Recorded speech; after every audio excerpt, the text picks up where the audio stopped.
Imagine a journey ಬಿಟ್ಕೊಡಕ್ಕೆ ಆಗಲ್ಲ ಅನ್ನೋ passion, ಕಷ್ಟ ಆದ್ರೂ ಬಿಡೋದೇ ಇಲ್ಲೋ ಅನ್ನೋ ಡೆಡಿಕೇಶನ್. ಈ ಸ್ಕ್ರಿಪ್ಟ್ ರೈಟಿಂಗ್ ಎಲ್ಲ ವರ್ಕ್ ಆಗುತ್ತಾ ಮಚ್ಚ? ನೀನು ಬರೆದಿರೋ ಕತೆ ಚೆನ್ನಾಗೇ ಇದೆ, ಆದರೆ ಫಿಲ್ಮ್ ಅವ್ರು ಒಪ್ಕೊಳ್ಳೋದು ಡೌಟೆ.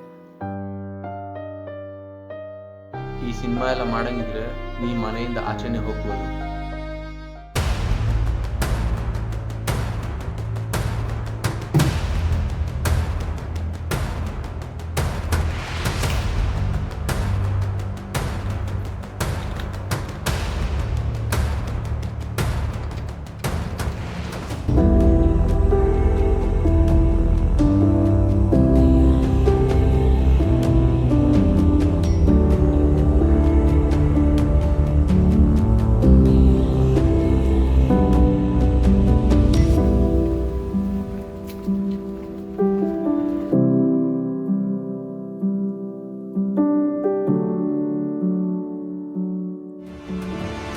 One and only youngest actor of the year, best actor in the debut movie, Mr.